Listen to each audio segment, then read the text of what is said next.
Ta'ala yang mana kita telah diizinkannya untuk saling bertatap muka di kesempatan webinar diskusi pendidikan pada siang hari ini. Dan jangan lupa kita juga mengucapkan salawat serta salam kepada junjungan kita Nabi besar Muhammad SAW beserta para sahabat tabi'in dan pengikutnya sampai akhir zaman.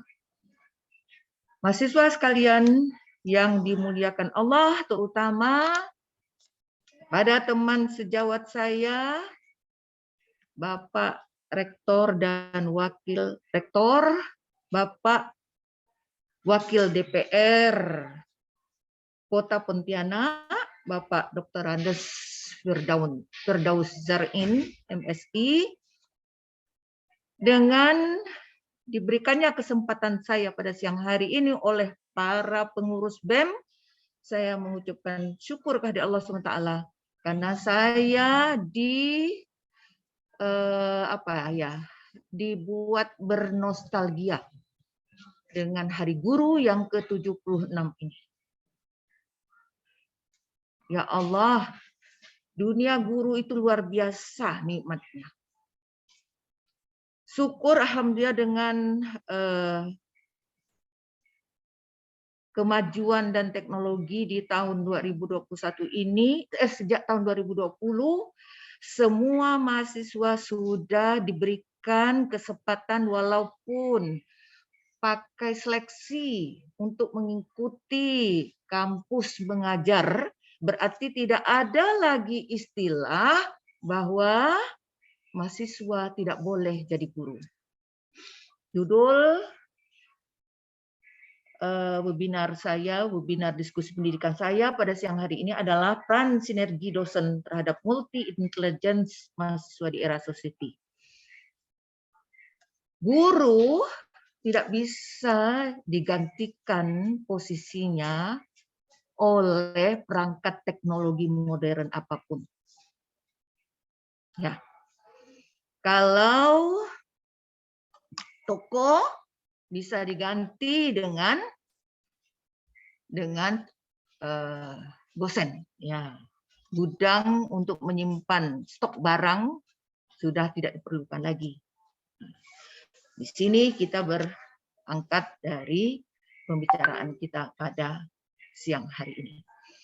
Lanjut pada slide kedua. Di sini dasar berpijak atau dasar hukum dari menggeliatnya profesi guru itu adalah Undang-Undang Dasar 1945 tentunya, dan Undang-Undang Republik Indonesia Nomor 14 Tahun 2005. Sana jelas bagaimana posisi guru. Kita semua ingat bagaimana dahsyatnya Perang Dunia Kedua itu. Kaisar di Jepang sana bertanya kepada ulu balangnya, adakah tersisa guru ketika Jepang dibombardir ya dengan senjata kimia yang menghanguskan manusia di Jepang? Yang ditanya oleh Kaisar adalah guru. Ada enggak guru? Ada enggak sisa guru? Sini peranan guru itu luar biasa. Lanjut. Sengaja saya mengkaitkan sesuai dengan permintaan panitia bahwa bagaimana posisi dosen dengan guru itu. Satu sisi mahasiswa itu adalah sebagai generasi muda. Generasi muda yang akan sekian tahun akan datang akan menggantikan posisi kami yang tua atau yang sudah menjadi dosen sekarang ini. Yang menjadi guru sekarang ini. Kalian dengan adanya kampus mengajar sudah hendak menunggu tua. Masih mahasiswa sudah dipersilakan untuk menjadi guru. Semuanya tentu dihasilkan dengan seleksi ketat. Banyak mahasiswa yang ikut tes, tapi ketika diseleksi hanya segelintir saja yang bisa lulus. Walaupun ya hasil seleksi itu tentu diiming-imingi dengan insentif, diiming-imingi dengan diberikan sedikit ucapan terima kasih dari pemerintah. Tetapi Ibu yakin keterpanggilanmu untuk mengikuti tes kampus mengajar dan menjadi guru di sana bukan dikarenakan materi, tetapi itu adalah semata-mata panggilan jiwa, panggilan hati nuranimu yang ingin berbuat untuk bangsamu. Coba kamu lihat di slide ini. Di sini bagaimana Ibu bikin alur sinerginya. Yaitu alur sinergi ini adalah tujuan utama adalah bekerja sama. Untuk mencapai tujuan itu harus bekerja sama. Bekerja sama itu bergelimang dengan pembuatan MOU atau perjanjian kerjasama PKS. Kemudian di sana dosen sibuk dengan catur dharmanya. Catur dharmanya itu adalah penelitian, pengajaran, pengabdian, ya. Dan kalau di Muhammadiyah catur dharma, tapi kalau di Dikti itu tridharma perguruan tinggi. Ditambah dengan yang keempat itu menyebabkan catur itu adalah al-Islam dan kemuhammadiyahan. Kemudian baru ada evaluasi dari kerjasama. Di sini dalam bahasa Yunani sinergi itu adalah artinya bekerja sama. Jadi kalau di sini Ibu berikan anak panahnya itu satu saja ujungnya. Sebetulnya sinergi itu kalau untuk lebih melekat lagi pengertian sinergi itu anak panahnya dua. Ya, anak panahnya menuju kepada mahasiswa juga menuju kepada dosen. Jadi saling bersinergi, saling memerlukan, saling keterikatan. Tidak bisa hanya mahasiswa saja butuh dosen atau murid saja butuh guru. Guru tak butuh murid, tidak. Ada guru karena ada murid, ada murid karena ada guru. Ada mahasiswa karena ada dosen karena ada mahasiswa. Jadi saling ini, tak bisa dilepaskan. Ya, sekarang selanjutnya dalam kaitannya ke BEM sebagai organisasi mahasiswa. Apa fungsi BEM itu? Apa fungsi BEM itu? Ya. Sana dapat dilihat di slide ini bahwa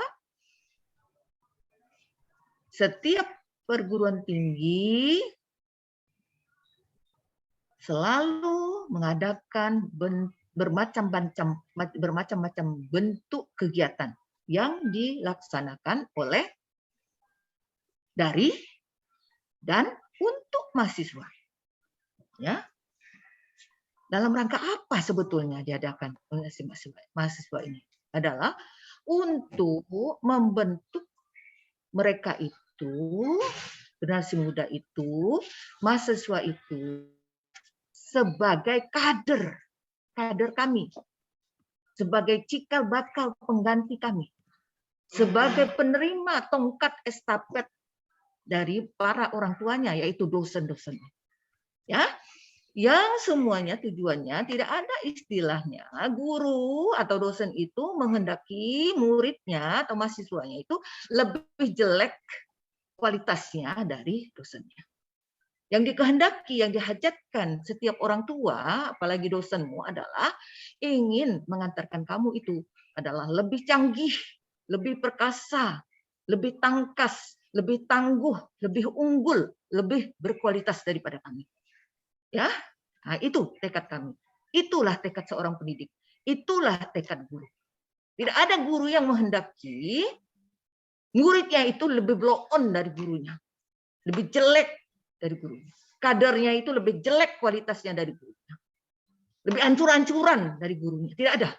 Semuanya dalam rangka mereka mengawal kalian, ya, menggiring kalian mengantarkan kalian, mendorong kalian untuk menjadi lebih baik dari kami. Lanjut. Ibu mendasari dari penyampaian webinar kali ini adalah firman Allah yang berbunyi, A'udzubillahi minasyaitonirrajim. Laqad kana fi Rasulillahi uswatun hasanah. Dengan hadis Rasulullah SAW, buistu liutammima makarimal akhlak. Kamu tidak boleh mensuri teladani selain Rasulullah. Suri teladan sebagai seorang mahasiswa, calon-calon pemimpin bangsa, pemimpin umat masa akan datang, lebih-lebih di masa era sosieti yang akan datang, yang serba cepat ini, kamu kembali merujuk kepada firman Allah ini. Jadikanlah Rasulullah sebagai teladan utama. Teladan utama itu maksudnya berakhlakul karimah. Akhlakul karimah itu berdasarkan 4 hal yang ditinggalkan Rasulullah, pakai atau pegang, laksanakan, implementasikan dalam dirimu, internalisasikan dalam seluruh perilakumu sebagai khalifah fil ard, itu sidik, fatonah, tabligh, amanah. Ya. Contoh sidik adalah di mana kegiatan apapun kamu pakai kejujuran. Jujur dalam berperilaku, jujur dalam bertindak, jujur sebagai ilmiawan, jujur sebagai intelektual, sebagai kaum cerdik pandai. Kemudian amanah, dapat dipercaya dalam produk apapun yang kamu hasilkan, produkmu itu memang betul hasil karyamu, memang betul. Apabila diberikan kesempatan memimpin, kamu laksanakan dengan baik, dengan penuh rasa tanggung jawab, ya, dengan penuh solidaritas, dengan penuh keyakinan bahwa tanpa usaha bersama tak mungkin akan mencapai satu kemajuan. Di sini dalam amanah ini dikaitkan dengan tabligh, kemampuan berkomunikasi. Kemampuan berkomunikasi untuk saat ini adalah kemampuan berliterasi. Literasi yang paling dituntut untuk seorang mahasiswa, apalagi kamu adalah calon-calon pemimpin masa akan datang, adalah literasi digital dengan kekuatan HOTS-nya, kekuatan atau kemampuan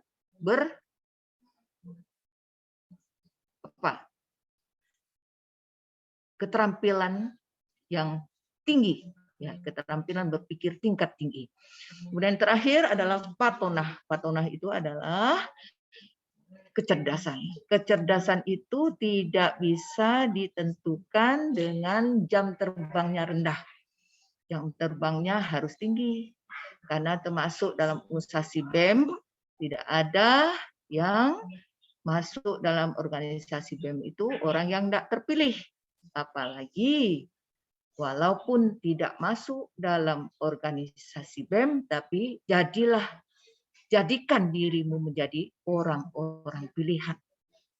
Karena muatan untuk organisasi BEM itu kapasitasnya kecil, jadi tidak bisa meliput seluruh mahasiswa jadi pengurus BEM, tidak mungkin. Nah, jadi dipilihlah yang ada itu oleh rektor, oleh wakil rektor, oleh dekan, lewat dikirim seleksi atau tidak, terpilihlah kalian.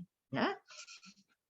Sebetulnya esensialnya adalah seluruh kalian semua mahasiswa, seluruh kita ini adalah bertanggung jawab dalam kepemimpinan, minimal memimpin diri kita sendiri. Ya.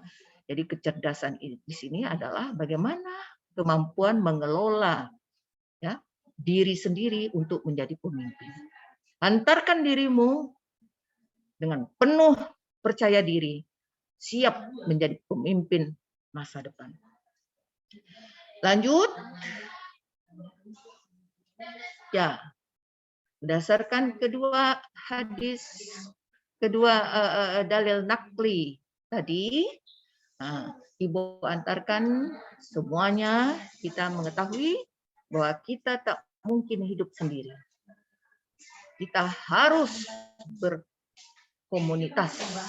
Kita harus berkumpul. Dalam perkumpulan itu harus ada sinergisitas.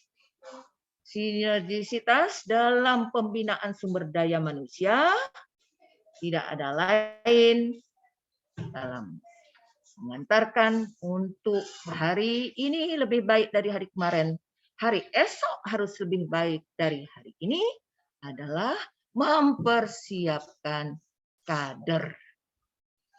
Kader yang dipersiapkan itu tidak ada lain adalah untuk menjadi rahmatan lil alamin menuju Indonesia yang baldatun thayyibatun wa rabbun ghafur.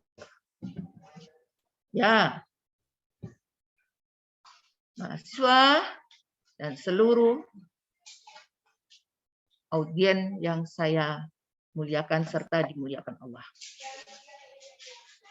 Hendaklah kita semuanya di Hari Guru ini menyadari bahwa semuanya sudah berpegang kepada akidah tauhidullah, bahwa tidak ada Tuhan selain Allah.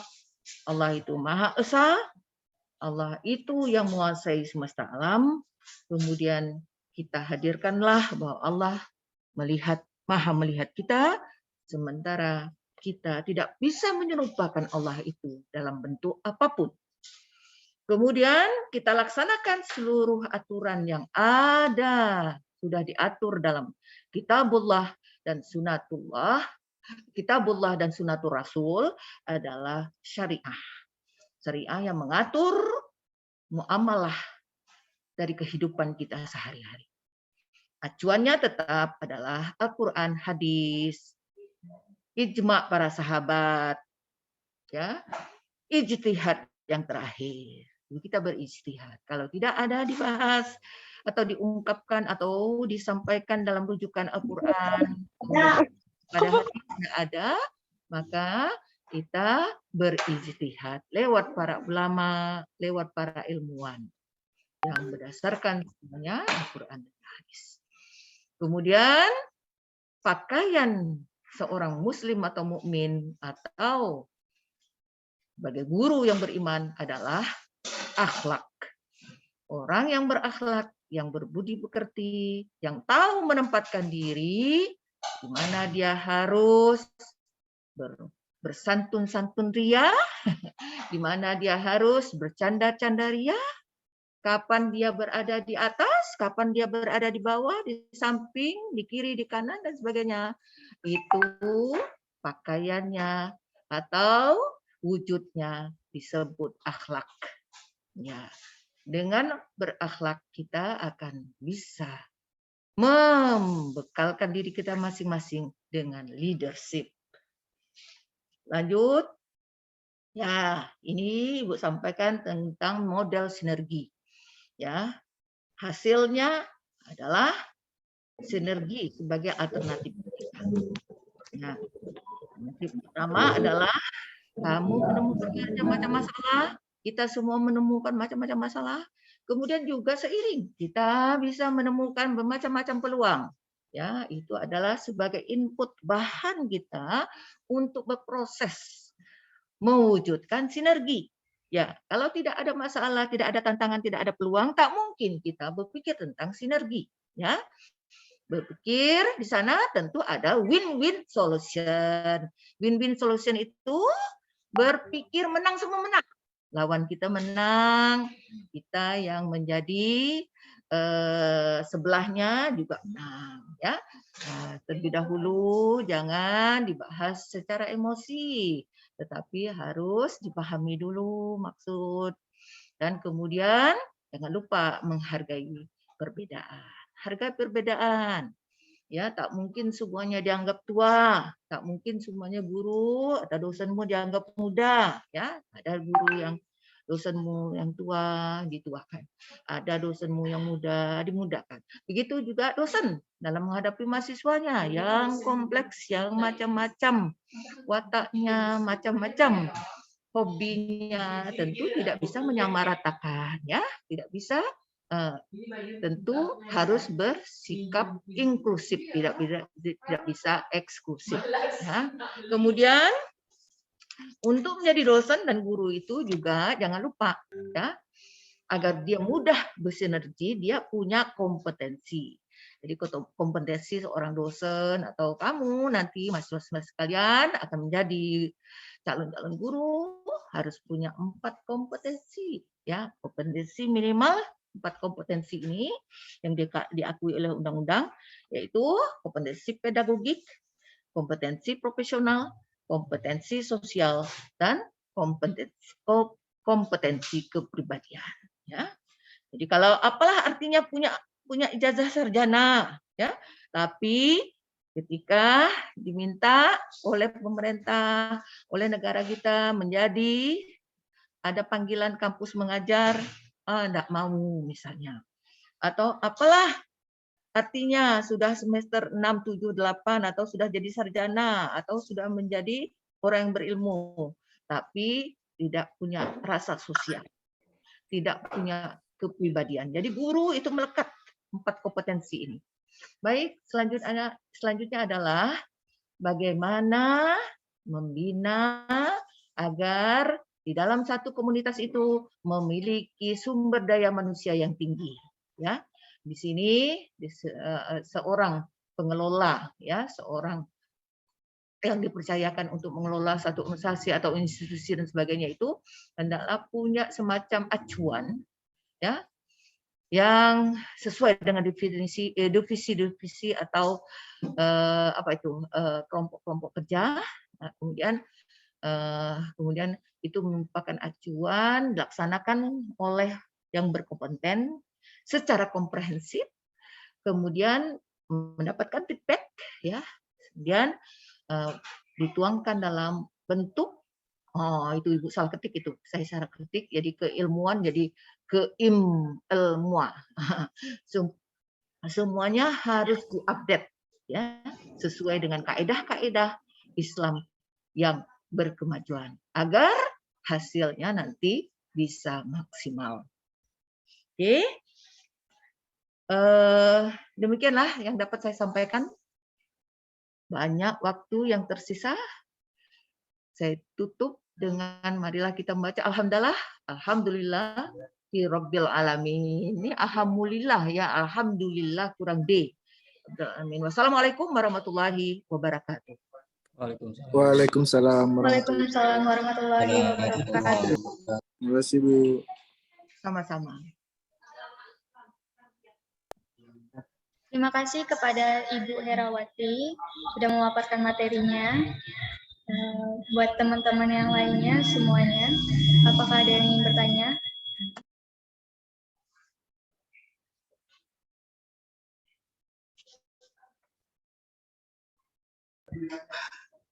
Oke, sebelum teman-teman yang lainnya ingin bertanya, ada baiknya terlebih dahulu untuk hands up.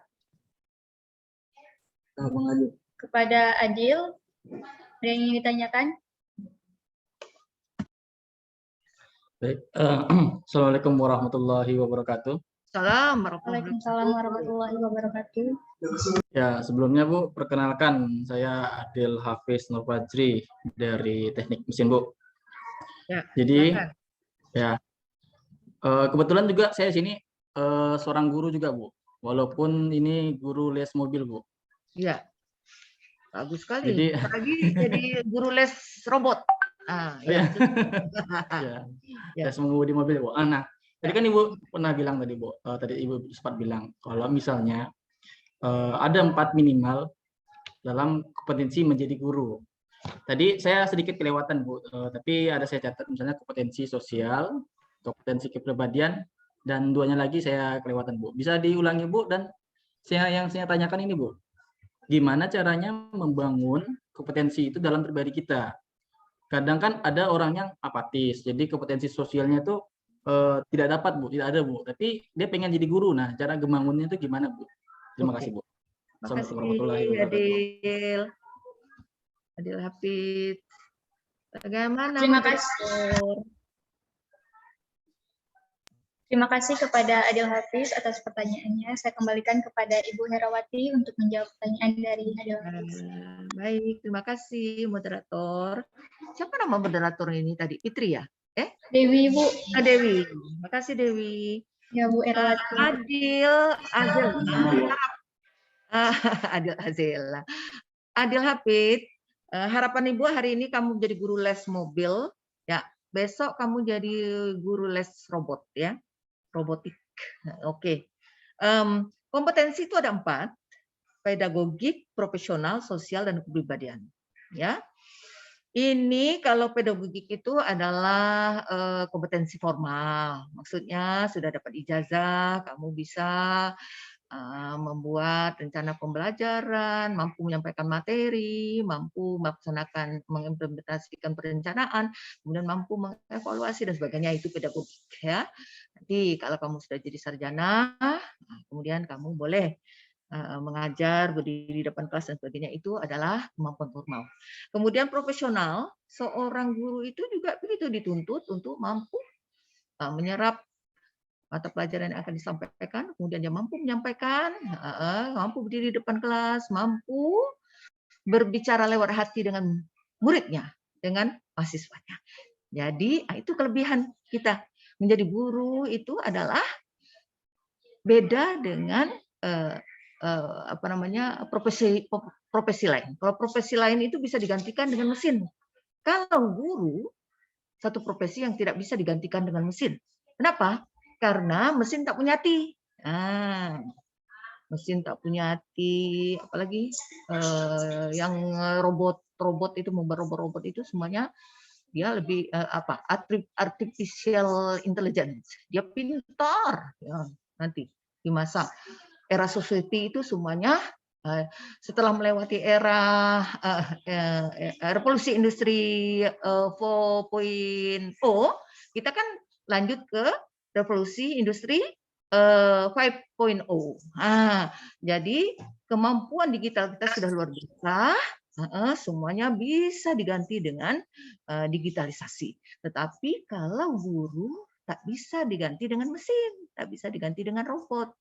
Karena yang kita hadapi adalah manusia. Manusia itu punya hati. Jadi kita sebagai guru, sebagai dosen, berhadapan dengan manusia yang akan kita antarkan menjadi khalifah fil ard, menjadi rahmatan lil alamin, juga harus dengan hati. Jadi poin kompetensi sosial dan kepribadian ini adalah sudah masuk ke ranah manajemen hal guru, ke ranah bagaimana memenuhi. Kalau guru kita atau mahasiswa kita itu adalah datang ke kampus sekolah kita adalah dalam rangka perpanjangan tangan orang tuanya atau penyerahan kepercayaan dari orang tuanya kepada guru atau kepada lembaga sekolah yang kamu ada di sana, yang kita menjadi gurunya, itu disia-siakan, kamu posisikan. Seandainya kamu menjadi orang tuanya, ketika anaknya disia-siakan, ketika kepercayaannya dinodai, bagaimana rasanya? Ternodai enggak kepercayaan? Begitu. Jadi semuanya bermain dengan hati. Ya, bermain dengan hati. Untuk itu, hendaklah kamu membentuk dirimu itu menjadi insan kamil. Insan kamil itu manusia sempurna yang siap untuk diteladani. Ibu katakan, semasa kuliah jangan disia-siakan waktu. Ukir prestasi yang banyak. Semasa hidup, kita semuanya akan menghadapi mati. Ketika hidup, ukirlah prestasi sebanyak-banyaknya. Jadi ketika menghadap Allah, tidak kecewa, tidak minta hidup lagi. Ya Allah, hidupkan lagi aku ingin berprestasi. Agar aku tidak sia-sia di hadapan-Mu, ya Allah. Malu aku. mempersembahkan prestasi yang nol di hadapan-Mu ya Allah. Dari muda ini, dari kita masih hidup ini, buatlah banyak-banyak prestasi. Buatlah diri kita banyak menyebar manfaat, memberikan manfaat kepada orang lain. Mudah-mudahan apa yang kita ucapkan, terutama Ibu lah, apa yang saya sampaikan ini juga dapat saya lakukan. Ya, apa itu firman Allah? Jangan kamu, kata Allah, jangan bisa ngomong, tapi tak bisa melakukannya. Nah, itu hati-hati itu. Ya, ada firman Allah. Nanti kamu cari ya, ayatnya mengatakan bahwa jangan hanya ngomong saja, tapi kelakuan atau implementasinya tidak ada atau malah kontradiksi antara perbuatan dengan perkataan. Oke, Adil, gimana? Oke, Bu. Paham, Bu. Bisa dipahami, Bu. Ya. Oke, terima kasih kepada Ibu Herawati telah menjawab pertanyaan dari Adil Hafiz. Apakah Adil Hafiz sudah mengerti?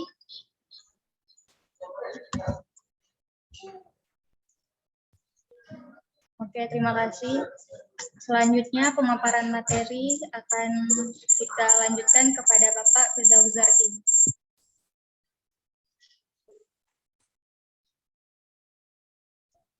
Kepada Bapak Firdaus Zarkin, waktu dan tempat kami persilahkan.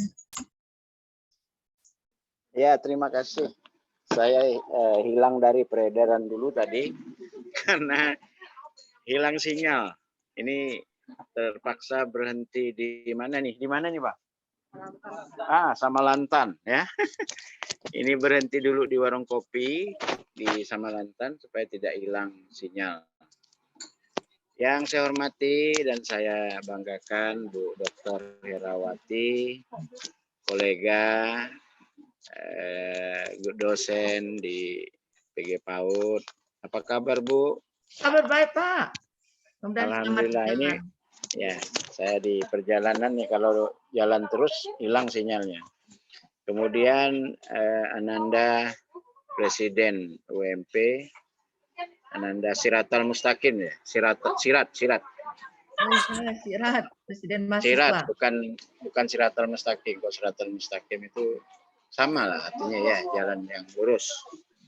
Kemudian adik-adik sekalian, adik mahasiswa, alhamdulillah kita bisa bertemu walaupun dalam perjalanan. Ada komitmen saya untuk kita saling berbagi. 76 itu yang saya hormati moderator nih, Adinda Dewi ya. Iya, Pak. Dewi Azela yang cantik, jelita. Ya. 76 itu satu usia yang sudah cukup tua ya, Bu ya. Ya.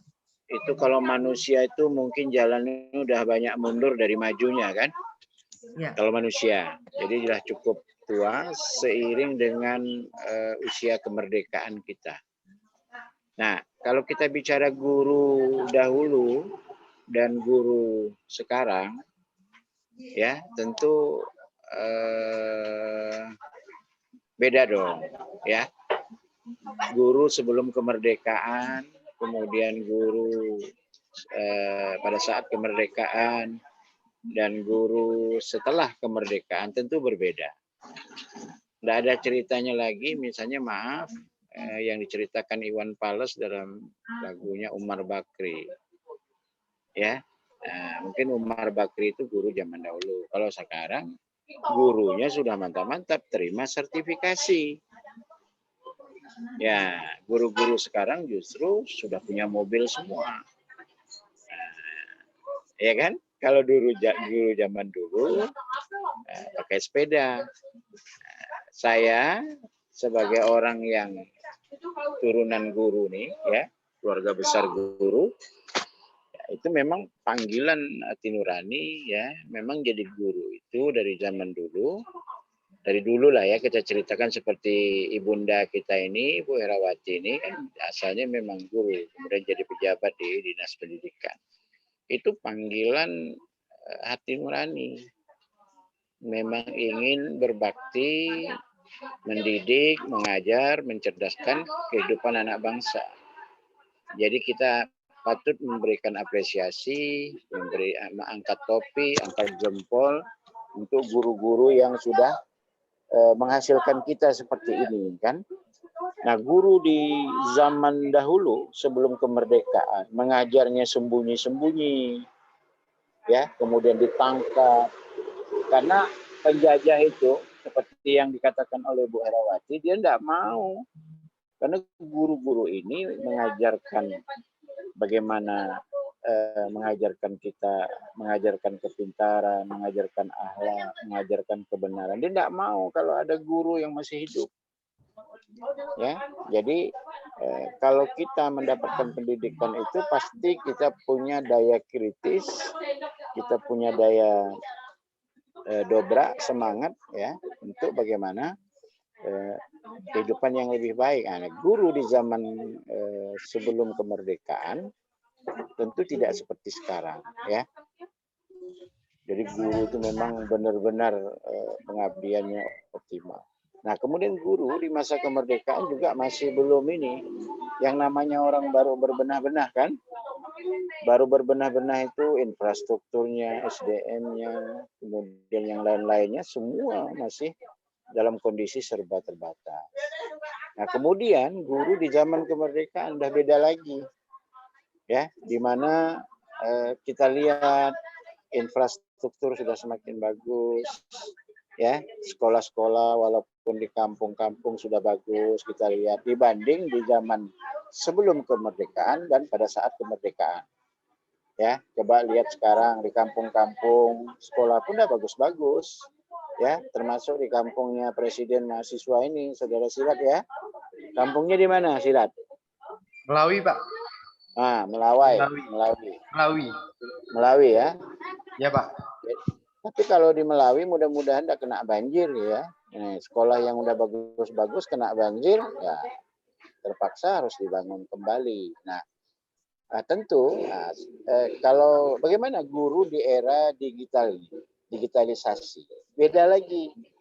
Walaupun saya melihat Bunda Herawati bahwasanya ada lost generation kali ya. Saya lihat dengan pengajaran online luring ini ya. Karena mengapa? Fungsi pengawasannya lemah. Ini disebabkan karena maaf nih, misalnya untuk anak-anak kelas 1 PR-nya dikerjakan oleh orang tua. Jadi tidak ada dapat 50, 60, 70, dapat 100 semua. Kalau dapat 100 tuh hasilnya kerja sendiri, tidak masalah. Tapi 100 tuh yang ngerjakan orang tua. Itu ya. Jadi saya melihat lost generation-nya di situ. Nah, kemudian mahasiswa 11-12 ya. Makanya saya tuh kalau ngajar saya minta mahasiswa seperti Sirat gini, harus hadir secara fisik di depan laptop, di depan HP. Jadi kalau ninggalkan foto sama ninggalkan nama 5 menit kemudian hilang dari peredaran. Ya, kita pun panas, dosennya telinganya panas, mahasiswanya tidur. Begitu kita tanya, yang lama atau yang baru Pak katanya. Nah, jadi ada plus minusnya ya. Tapi dengan kondisi Covid kemarin kita tidak mungkin bisa bertemu. Disiasatilah dengan model online seperti ini kan. Tapi memang pengawasan itu menjadi penting. Jadi saya melihat pendidikan dari masa ke masa itu cenderung ada peningkatan ya. Nah, kemudian tentu di era digitalisasi sekarang ini tentu mahasiswa pun harus ikut juga ya. Ikut juga untuk menyesuaikan kondisi yang ada. Ada 3 hal ya yang menurut ada 3 atau 4 hal lah ya yang menurut saya pendidikan ini harus didukung. Yang pertama ya dari pemerintah. Ya, pemerintah menyiapkan apa? Menyiapkan infrastruktur ya. Itu tugas pemerintah. Kemudian yang kedua SDM guru. Kalau di Pontianak tidak ada lagi guru itu yang tidak S1. harus S1, kecuali yang udah tua lah, yang udah mau pensiun. Udah 59 umurnya, setahun pensiun untuk apa lagi Pak, kuliah kan. Nah, kemudian yang paling tinggi nilainya ini adalah peran serta masyarakat. Saya mohon maaf ya Bunda ya, kita cerita.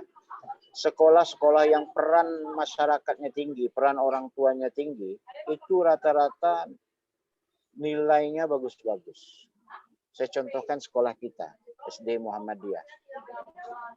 Ya, SD Muhammadiyah itu bayarnya mahal kan? Tapi guru-gurunya enggak ada ngajar di tempat lain lagi. Waktu saya ketua komite SD di tempat saya, juara 1 di tempat saya itu SD negeri, itu juara 15 di Muhammadiyah, SD Muhammadiyah. Ya. Jadi mengapa? Saya melakukan survei lah ya, bukan penelitian. Ternyata dukungan orang tua, sarana prasarana, guru yang berkualitas itu mendongkrak nilai pendidikan. Maaf nih, di sekolah-sekolah negeri nih, diminta 10.000 dilaporkannya ke Saber Pungli. Gimana lah anak pintar? Gimana lah guru mau memberikan doa yang terbaik? Diminta 20.000, ngomel-ngomel. Tapi rokoknya satu hari 25.000 dia enggak ngomel-ngomel. Ya kan? Merokok sampai bibirnya biru, kena penyakit jantung, dia enggak ngomel-ngomel.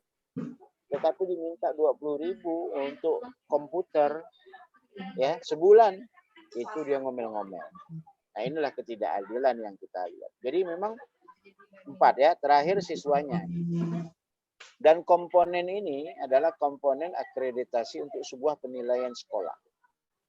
Ya, nah, jadi memang kondisinya beda, kondisinya lain. Ya, kalau 4 komponen ini maka sekolahnya akan bagus. Coba lihat SD Muhammadiyah 2. Itu kan luar biasa. Anak-anaknya outputnya, ya input, proses, output itu luar biasa. Gitu. Jadi bisa sebagian besar itu berprestasi di luar dan masuk di sekolah-sekolah favorit. Kemudian setelah besar dia masuk di perguruan tinggi favorit. Bahkan setelah selesai banyak juga yang menjadi pejabat dan sebagainya, pengusaha. Ya. Nah, jadi mungkin ini dulu pancingannya. Ya, Sirat ya, moderator ya, karena saya tidak menyiapkan bahan nih, ya Sirat pun agak mendadak juga ngasih tahu saya ya. Nah, saya pun banyak sekali kegiatan di luar sehingga saya tidak memberikan bahan, tetapi saya menguatkanlah pendapat dari Bunda kita, Bu Dr. Herawati, ya menyatakan bahwa pendidikan ini memang secara sinergis, secara komprehensif merupakan tanggung jawab kita semua, ya. Nah, kita ini tidak hanya mengajar. Kalau mengajar itu gampang. Yang paling berat itu adalah mendidik. Ya, mendidik itu ada perubahan tingkah laku. Tidak hanya knowledge, ya, pengetahuan, tetapi juga bagaimana kita memberikan pendidikan. Pintar tapi beradab. Untuk apa jadi orang pintar tapi tidak beradab? Mungkin itu dulu ya, Presiden ya. Presiden mahasiswa lah. Ya, Pak. Nah, moderator, Bunda, kalau ada pertanyaan kita siap untuk menjawab, tapi jangan sulit-sulit nanya. Yang mudah-mudah aja, ya. Silakan. Makasih. Assalamualaikum warahmatullahi wabarakatuh. Assalamualaikum warahmatullahi wabarakatuh. Terima kasih kepada Bapak Firdausdin atas kesempatannya dan sudah memberikan pemaparan materi yang baik. Buat teman-teman yang lainnya, apakah ada yang ingin bertanya? Izin. Boleh hands up terlebih dahulu yang ingin bertanya. Bismillahirrahmanirrahim. Assalamualaikum warahmatullahi wabarakatuh. Waalaikumsalam. Waalaikumsalam. Perkenalkan Pak, nama saya Muhammad Helmi Udayana. Saya dari Fakultas Hukum. Iya, iya. Pak, yang kita rasakan di masa pandemi ini dampaknya sangat berpengaruh terhadap ekonomi, sosial, dan politik. Dan juga berpengaruh juga ke dunia pendidikan. Tantangan di masa pandemi guru itu gimana Pak? Tantangan di masa pandemi ya? Dan ajar. Sekian, terima kasih Pak. Ya. Bisa langsung dijawab, moderator? Terima kasih atas pertanyaannya, Oh, Muhammad iya. Dauni Udayana. Ya. Saya serahkan kepada Bapak Firdauser. Moderator kayaknya suaranya ya sempreng gitu ya. Nah, mungkin mau Iya Pak, bergema Muhammad. Pak. Ya, oke. Muhammad Udayana ya. Nah, jadi begini, tantangan mengajar di era COVID ini kadang-kadang kita kebablasan juga. Kebablasannya apa? Akhirnya kita juga terlena gitu ya dengan pola mengajar seperti itu. Sebenarnya dalam hati kita tuh sebenarnya ini timbul kebosanan juga. Bayangkan saya dengan Bunda Herawati ini 14 kali pertemuan, 1 kali UAS, 1 kali UTS dan sekali UAS kan? Saya mau nanya lah. Mahasiswa pasti bosan apalagi dosen. Telinga ini panas. Ini telinga nih ngajar. Panas juga kan? Bayangkan 1 jam 40 menit. Ya, itu kalau nggak diselingi dengan ya sedikit-sedikit job gitu ya rasa-rasa stres juga. Bukan hanya mahasiswa yang stres, tapi dosen pun gitu. Nah, tetapi kondisi memang seperti ini. Banyak pelajaran yang bisa kita ambil ya, Muhammad Dayana ya. Ya, akhirnya orang kreatif ya, dari sisi ekonomi orang kreatif. Yang dulunya ini, kemudian ada online semua dalam bentuk apa gitu ya. Orang menjadi kreatif. Ya walaupun juga harusnya ada kontak langsung ya. Nah, jadi memang kalau di dalam dunia pendidikan itu saya lihat itu mungkin karena fungsi pengawasan dari pemerintah, dari orang tua yang lemah. Ya. Sekarang kan coba lihat, orang tua yang ngerjakan PR, anaknya main apa? Silakan. Anaknya main-main. Main HP, Pak. Ya kan? Iya. Jadi yang ngerjakan itu berarti ini kan terjadi yang saya katakan lost generation ini. Ya. Ini. Nah, kemudian mahasiswa jujur aja lah. Ya, termasuk dosen. Ya. Saya itu stres tidak ketemu dengan mahasiswa tua. Agak tua jadi wajah saya. Saya ini kan baru 35 tahun umur saya kan. Makin tidak ketemu mahasiswa. Kalau ketemu kalian itu walaupun kadang-kadang menyakitkan hati, ya kan? Tapi ada ininya gitu ya. Ada senangnya. Refreshingnya tuh ada. Apalagi ketemu macam moderator gitu kan. Nah, itu bikin awet muda, Bu. Ya kan? Nah, kalau kita di rumah terus kan yang positif itu bukan hanya COVID tapi orang rumah pun bisa positif. Ya. Nah, jadi kalau menurut saya jadi memang ya mudah-mudahan lah di Pontianak ini kan udah level 1 ya. Udah 70% itu 70% sudah vaksin.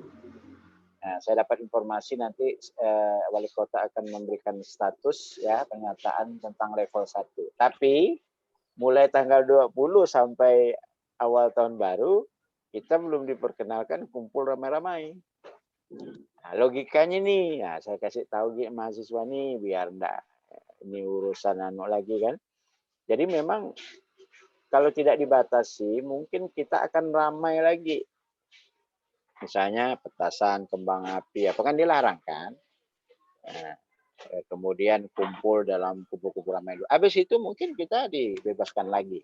Nah, jadi kembali kepada Muhammad Dayana ya. Jadi ya udahlah kita menyesuaikan dengan kondisi yang ada karena memang kondisi COVID ini kan kita lebih banyak dibatasi untuk tidak bertemu. Tapi di Muhammadiyah alhamdulillah yang semester 1 dan 3 sudah di ini. Ya yang semester 5 dan 7 nih kadang-kadang saya undang di Dewan. Nah, ini kuliah yang unik nih Bunda Herawati, kuliah sambil makan siang.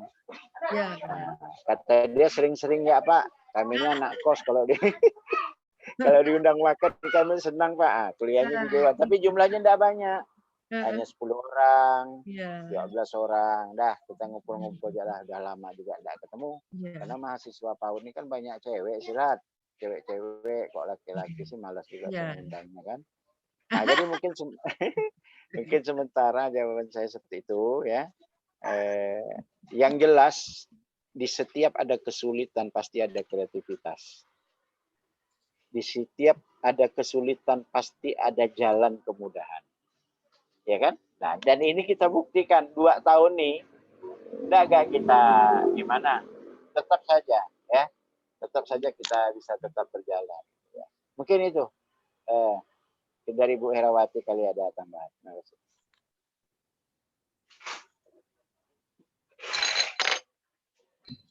Moderator. Terima kasih Ya, kepada sementara. Bapak Firdaus Zain Ya. sudah menjawab pertanyaan dari Muhammad Helmi Udayana. Dan teman-teman yang lain, apakah masih ada yang ingin bertanya? Izin saya. Oke, dari Randy Kurniawan. Ada yang ingin ditanyakan? Assalamualaikum warahmatullahi wabarakatuh. Waalaikumsalam warahmatullahi wabarakatuh. Perkenalkan, nama saya Randy Kurniawan. Mohon Saya maaf, berasal. Randy Kurniawan, saya potong. Boleh menyalakan kameranya? Oh iya Mbak, kamera saya bermasalah Mbak, nggak bisa di-on-kan. Oh iya. Iya. Perkenalkan, nama saya Randy Kurniawan. Saya dari Prodi Informatika. Di sini saya mau bertanya Pak, di masa pandemi ini kan tentu dalam proses pembelajaran itu kan sangat diperlukan, apalagi keadaan anak-anak terutama anak SD. Mereka perlu didikan dari seorang guru.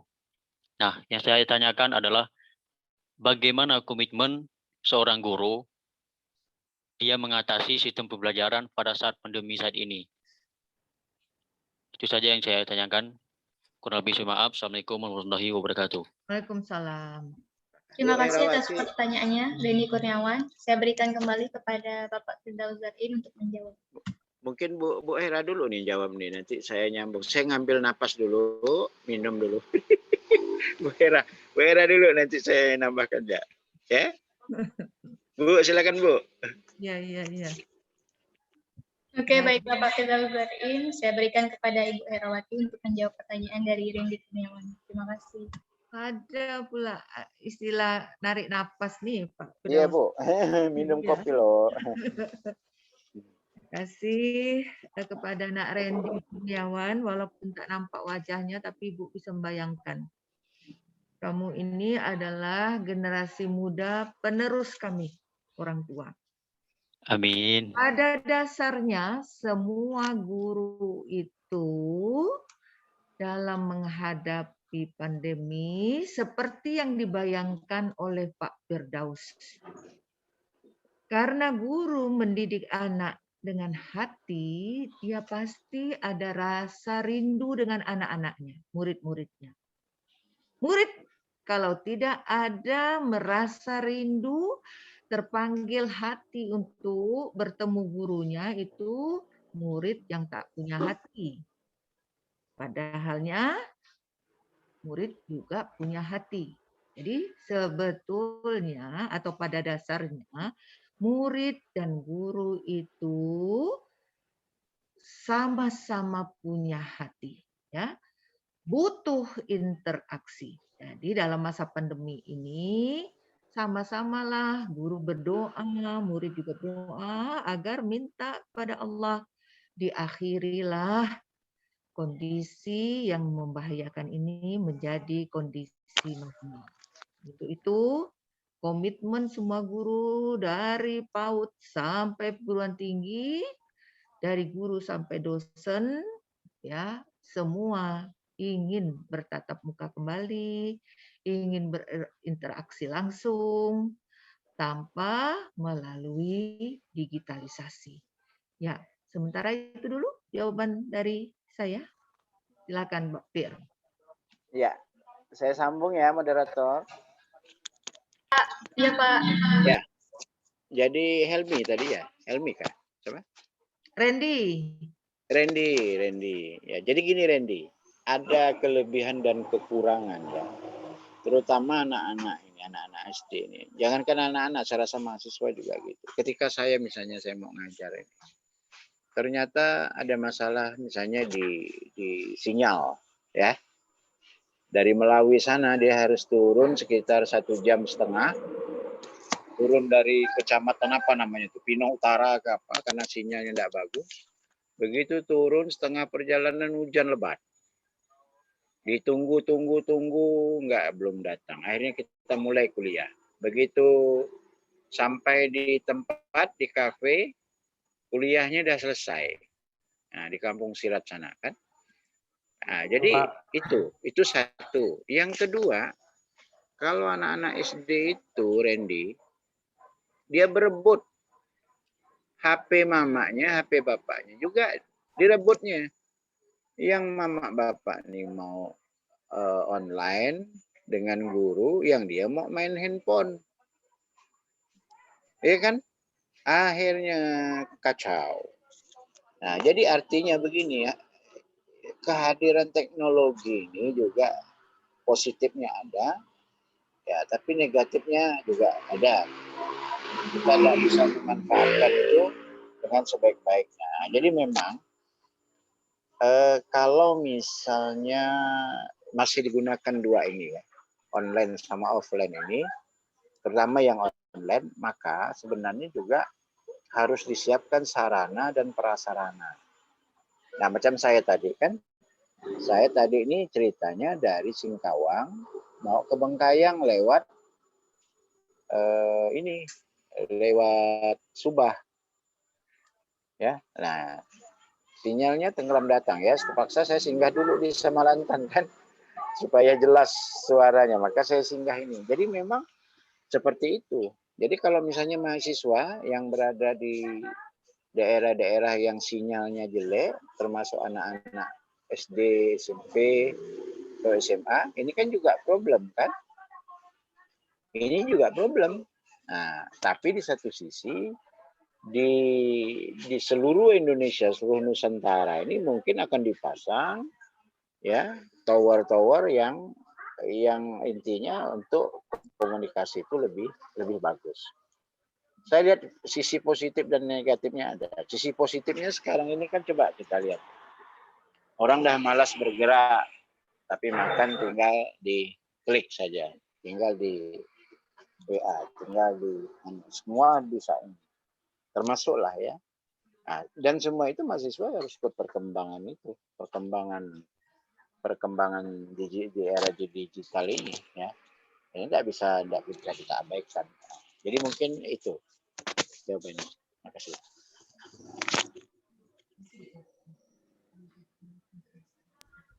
Terima kasih kepada Ibu Herawati dan Bapak Firdaus. Kepada Saudari Randy, apakah sudah paham? Ya, sudah dipahami. Terima kasih. Apakah yang lainnya ada yang ingin bertanya?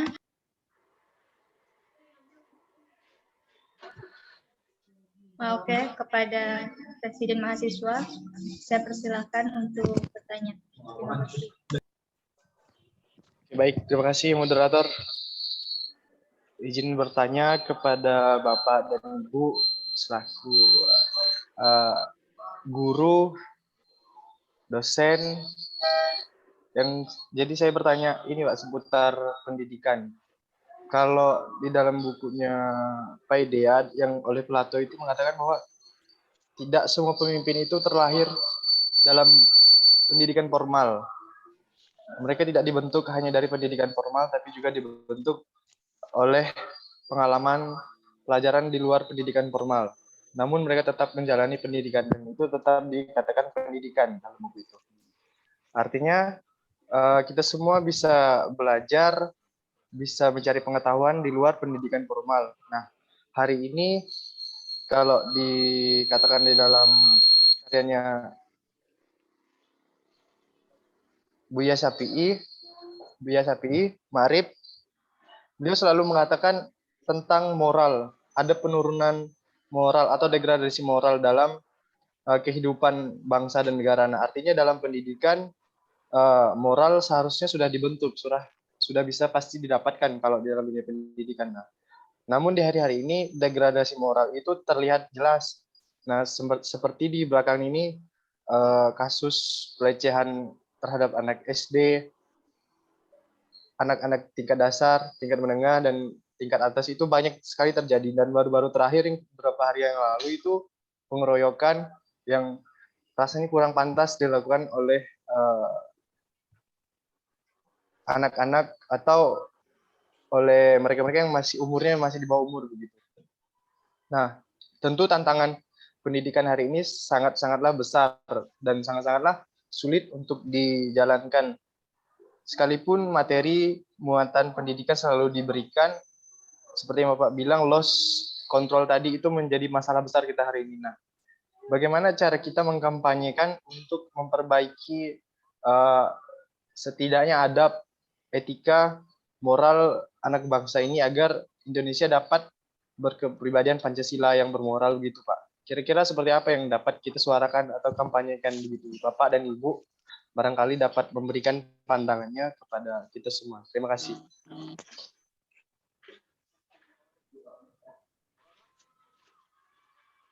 Moderator. Mana moderator nih? Terima kasih kepada Sirat Nurwandi atas pertanyaannya. Saya berikan kepada Pak Firdaus Zarif. Oke. Bang Sirat. Halo. Halo, Pak. Nah, jadi gini. Pemimpin itu ya, ada yang formal, ada non formal. Nah, kalau kita sederhanakan begini. Saya tanya, kalau orang tamat SMP bisa enggak dia ngajar PAUD? Bisa kan? Bisa. Bisa saja, Tapi Pak. apa yang tidak dimilikinya? Yaitu sertifikasi, ijazah. Nah, tidak sedikit orang yang pintar walaupun dia tidak mengenyam pendidikan formal. Contoh, Buya Hamka. Hanya tamat SD tapi profesor. Ya. Yang kita maksudkan di sini adalah bagaimana figur seorang guru itu ya, guru formal, maka sekalian misalnya mohon maaf nih, karena kami di DFKIP ada prodi PAUD, ada kimia, ada biologi, saya katakan kepada mereka, ya, orang tamat SD pun bisa mungkin ngajar biologi, ngajar PAUD, ngajar kimia, karena mungkin dia dulu SD-nya kan begitu ketat ya. Tetapi apa yang tidak dimilikinya adalah sertifikasi. Walaupun input, proses, output, misalnya ada 20 orang itu, ya semuanya SPD. SPD itu bukan sarjana pembaca doa ya, sarjana pendidikan. Ya. Walaupun sama SPD, kira-kira outputnya sama nggak? Kira. Ini 20 orang nih, input, proses, output. Outputnya sama nggak kira-kira? Beda, Pak.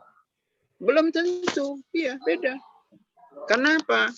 Ada 3 orang yang rajin baca buku, diskusi, ya, ikut kegiatan, misalnya kalian ini aktivis dengan bukan aktivis, itu beda.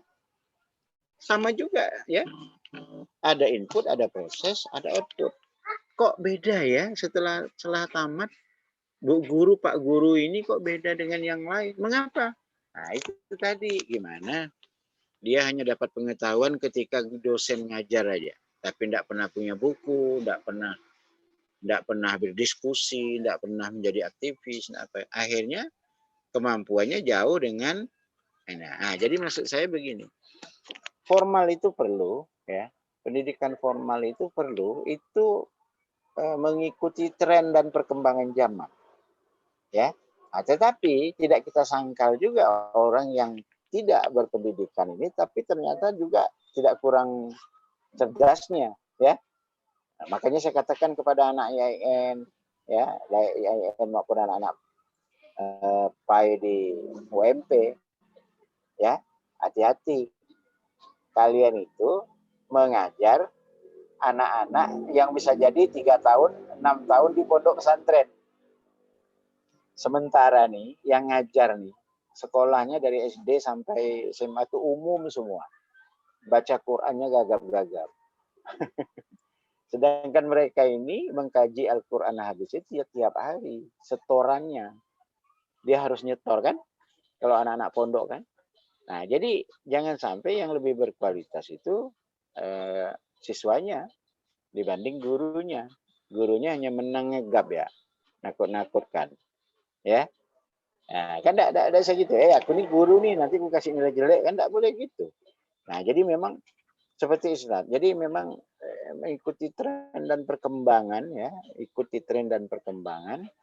Karena ya Bunda ya, kita sebagai ini nih, ya saya ini kan mengapa walaupun sudah 3 periode di Dewan masih tetap mau ngajar. Karena apa ya, panggilan, karena memang awalnya memang mau jadi guru gitu ya, supaya ini. Nah, jadi coba lihat.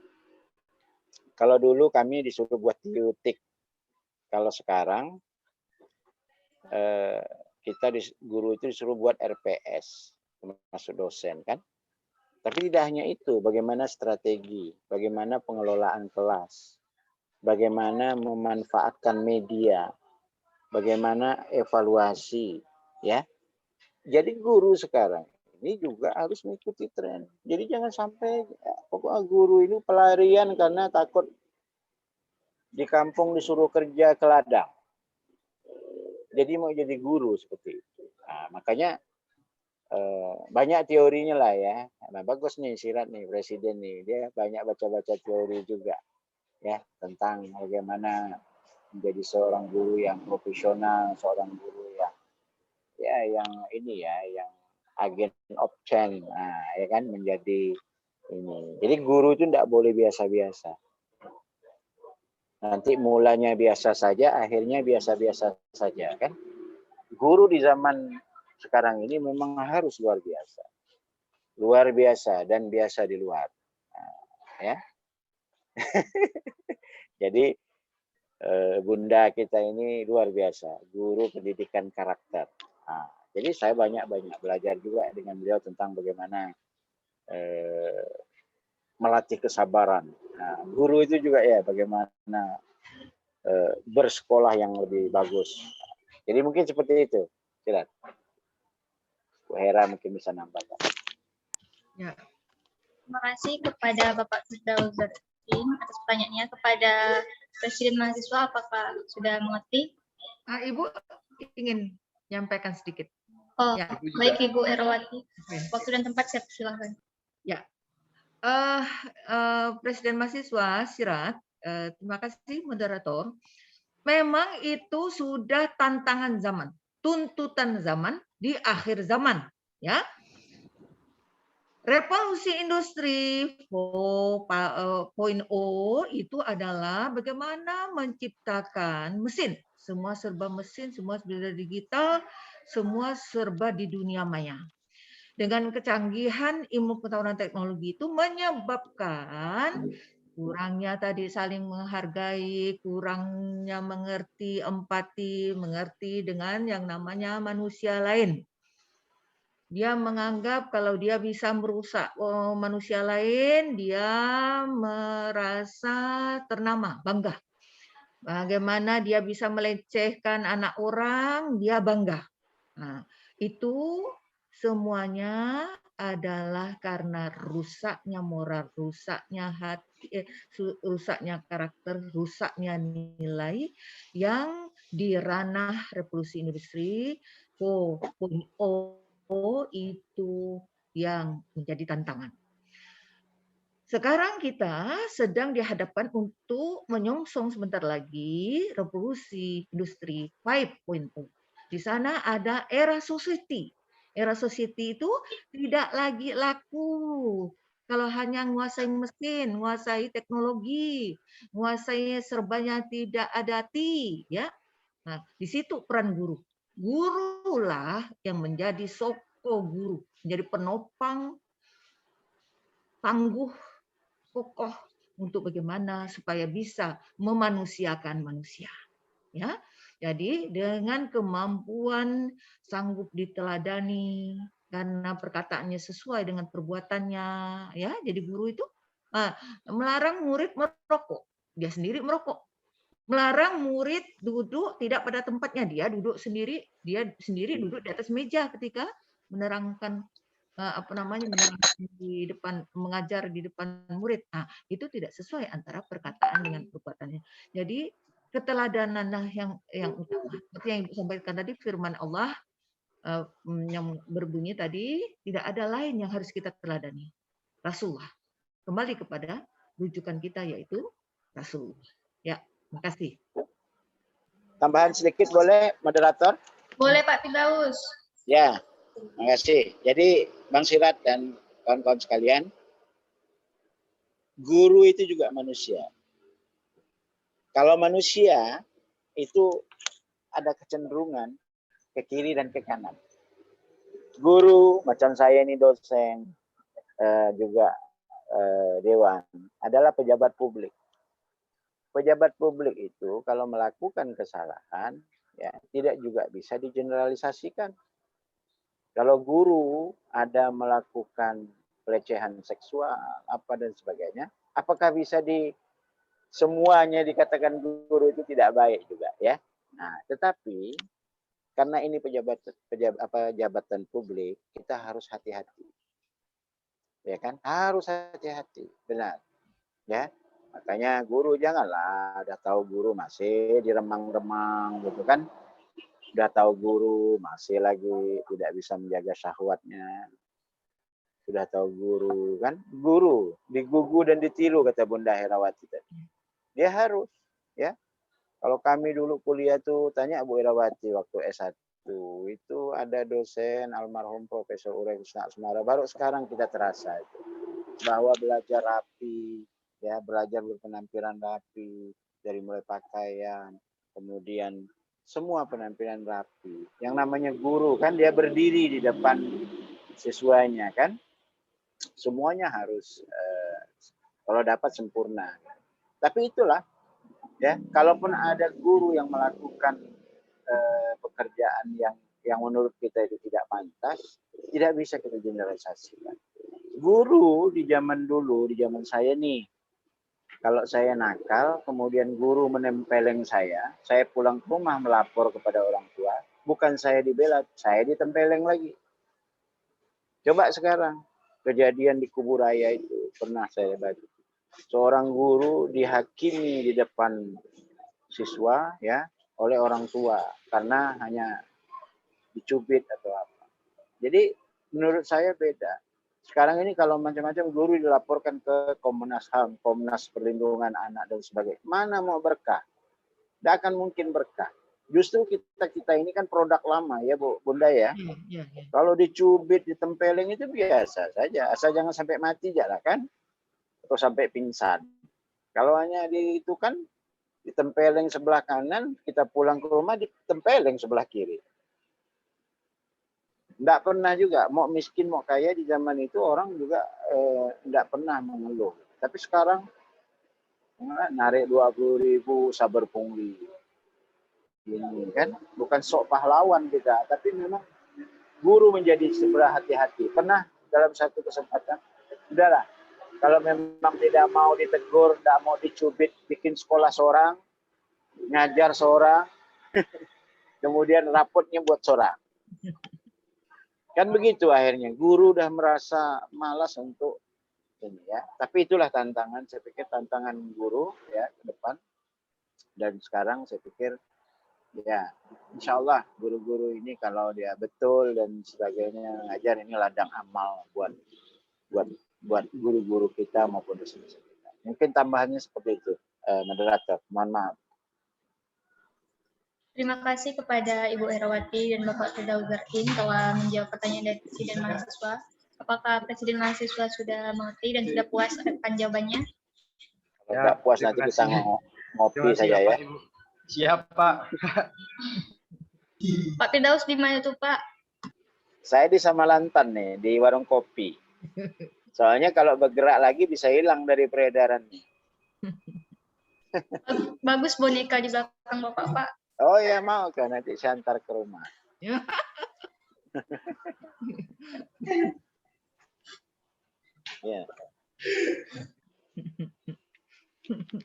Nanti biar Sirat yang antar.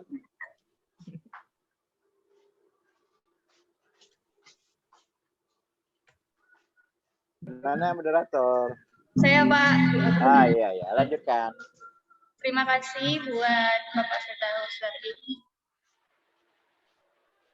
atas kesempatan dan waktunya.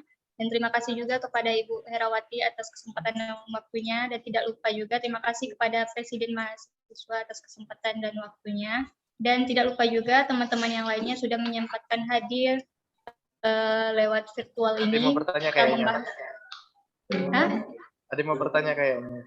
Ada yang mau bertanya lagi? Ah, boleh saya. Silakan. Terakhir. Oke, silakan terakhir ya. Bang Adil. Ya. Bismillahirrahmanirrahim. Oke, Ya. Bang Adil. Terima kasih atas kesempatannya. Mungkin pertanyaan terakhir ya. Jadi ini kan guru ini tidak seperti Bang Sial bilang, tidak hanya yang guru formalitas. Bahkan teman kita sendiri pun bisa jadi guru. Adik tingkat kita sendiri pun bisa jadi guru. Nah, tapi kadang itu yang cutting-cuttingnya pun ataupun senior-senior ini suka tidak bisa mengambil pelajaran ataupun merasa arogan, walaupun dia merasa lebih tinggi, lebih tua ataupun ini menganggap semua yang di bawahnya itu ilmunya di bawahnya. Jadi itu yang saya tanyakan ataupun saya inginkan tuh gimana sih supaya yang teman-teman ataupun sebenarnya sejawat tapi itu lebih tua sedikit, setahun, 2 tahun, 3 tahun, supaya paradigma mereka tuh berubah gitu. Nah, sebagai kita yang tua, yang muda-muda ini, cara merubah paradigma mereka ini caranya gimana tuh, Pak, Bu? Supaya walaupun kita lebih muda tuh bisa jadi guru mereka gitu, walaupun hal-hal yang remeh gitu. Misalnya 1-2 ilmu, 3-2 ilmu gitu. Karena kita ingin menerbangkan manfaat juga kepada yang di atas kita gitu, walaupun cuma beda setahun 2 tahun. Gitu. Terima kasih, Bu. Terima kasih kepada Adil Hafiz atas pertanyaannya. Saya serahkan kepada Bapak Firdaus atau Ibu Herawati untuk menjawab. Bang Adil, jadi begini Bang, makanya saya jelaskan tadi,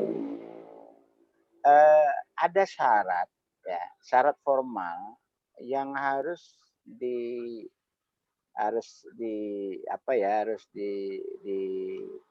disampaikan kepada calon-calon guru itu. Maka saya katakan tadi, sehebat apapun orang itu, kalau tidak ada sertifikasi, ijazah misalnya kan, tidak bisa. Walaupun dia itu lebih hebat ngajarnya dari yang punya ijazah ini. Nah, inilah ini negara, ini pemerintah yang mengaturnya kan. Makanya saya katakan tadi, orang tamat SMP bisa ngajar matematika. Cuma dia yang tidak ada apa? Yang tidak ada itu adalah itu tadi, pengakuan itu, lembaga. Dia lulusan dari ini ya, akreditasinya ini. Padahal dia ngajarnya lebih bagus. Ya, sama juga teman kita ngajarin kita yang udah selesai. Misalnya Bang Adil kuliah di mana? Di teknik mesin, Pak. Ah, teknik mesin udah ST dah misalnya. Tiba-tiba nih ada orang karena kerja di bengkel, ya tamatnya SD, tapi dia bisa ngerjakan mesin misalnya, mesin lah ya, abang saya anggap misalnya di mesin. Lalu kita mengatakan dia lebih oke, karena apa? Learning by doing kan? Dia pengalaman, tapi dia tidak ada ini, tidak ada sertifikasi itu. Nah, jadi kalau dalam konteks diskusi apa, oke, tidak ada masalah. Guru itu kan, guru silat pun guru gak panggilannya kan?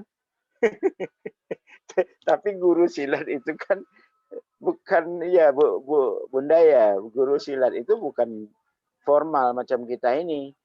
Ada S1-nya, S2, S3. Ah, kan? Walaupun maaf, dia itu kan enggak pintar. Kok bisa doktor ya? Bukan pintar bodohnya, tapi dia megang sertifikasinya itu gitu. Nanti ini ada kawan yang misalnya SPD. Karena itu saya katakan tadi, karena input, proses, output ini kan beda-beda. Dari 20 orang tuh, ngapa dia ini pinter ya? Bagus, ternyata setelah kita lihat dia ini banyak baca buku, banyak diskusi, pernah ikut organisasi, ya, padahal sama-sama SPD. Apalagi kalau dia tidak menempuh pendidikan formal, kan? Ya, pinter. Maka saya katakan banyak di hulu-hulu sana, banyak di kampung-kampung sana yang guru itu tidak ada sertifikasi pendidikannya. Nah, takutnya tidak diakui nanti.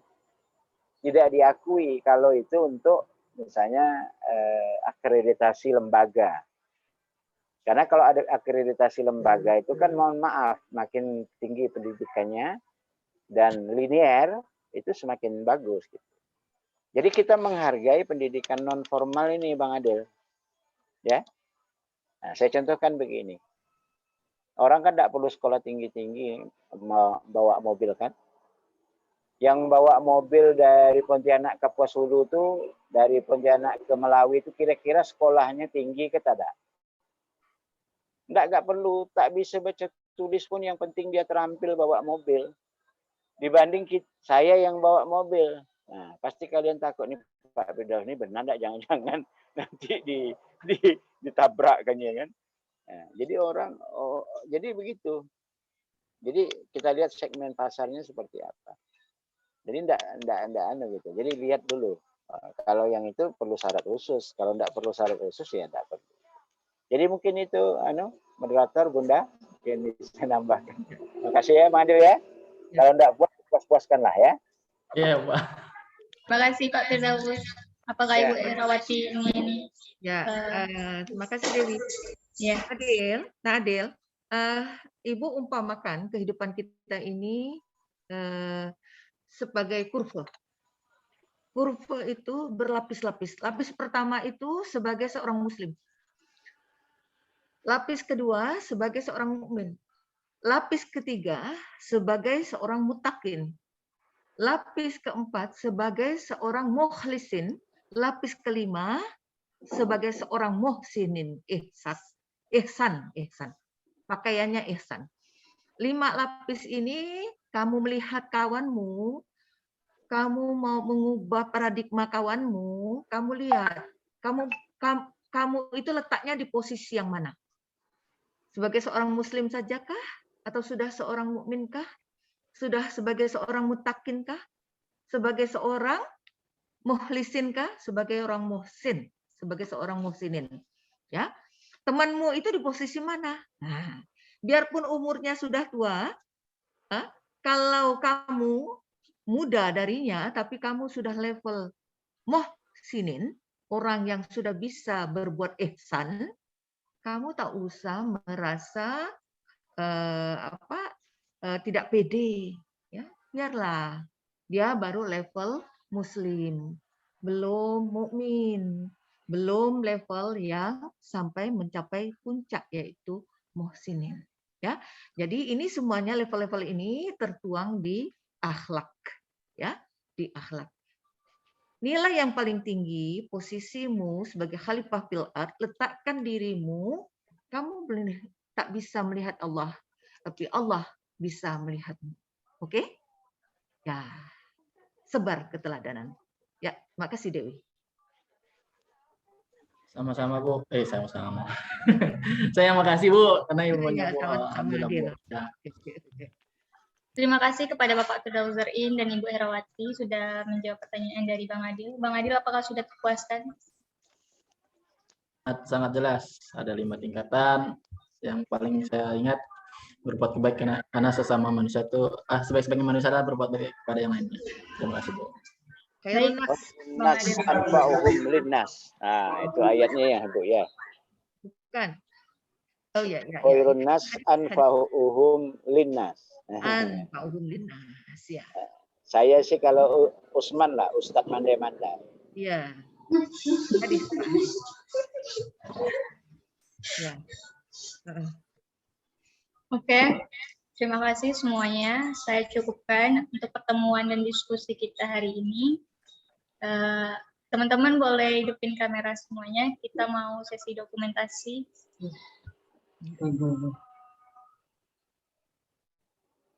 Hitung Dewi, hitung. Oh. Oke, buat teman-teman yang lainnya.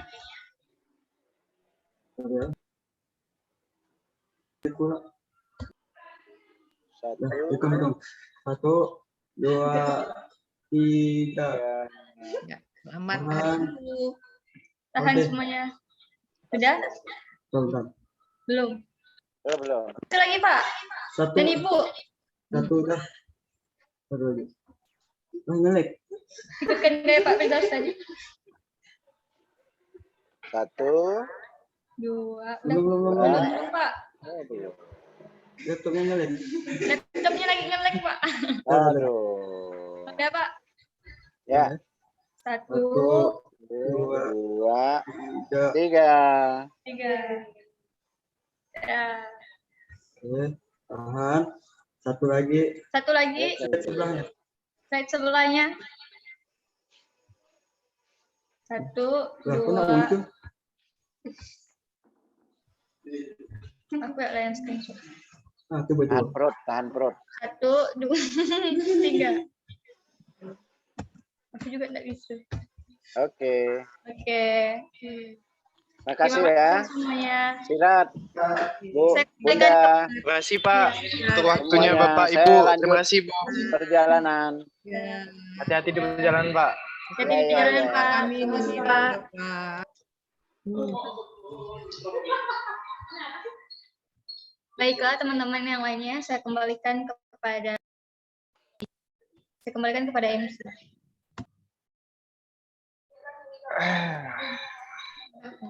Terima kasih kepada narasumber kita yang sudah bersedia hadir dan memberikan materi serta pengetahuan baru kepada teman-teman peserta webinar dan kami juga selaku penyelenggara. Semoga webinar kita bermanfaat untuk kita semua. Saya selaku pembawa acara pamit undur diri. Wassalamualaikum warahmatullahi wabarakatuh. Waalaikumsalam. Terima kasih semuanya. Jadi sampai ketemu di lain kesempatan. Bye-bye. Dadah, tanganku dadah. Love you all.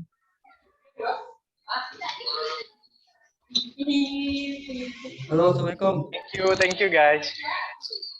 Terima kasih Pak Pres, UMP. Terima kasih Pak Pres. Terima kasih teman-teman yang lainnya. Terima kasih Bang Capaat. Keren, moderator dan MC-nya keren. Apalagi tim di belakang layar itu keren tuh. Operatornya keren nggak sih? Moderatornya tersenyum-senyum di baju ini. MC-nya tak ada dipuji. MC-nya tak ada dipuji. Katruk aja Pak Firdaus. Bang, thank you Bang. Hah? Terima kasih Bang, terima kasih. Terima kasih kepada Pak Pres. Siap. Dah, GWS Asri. Sisa dan konsul lagi kan? Apa nih? Matikan.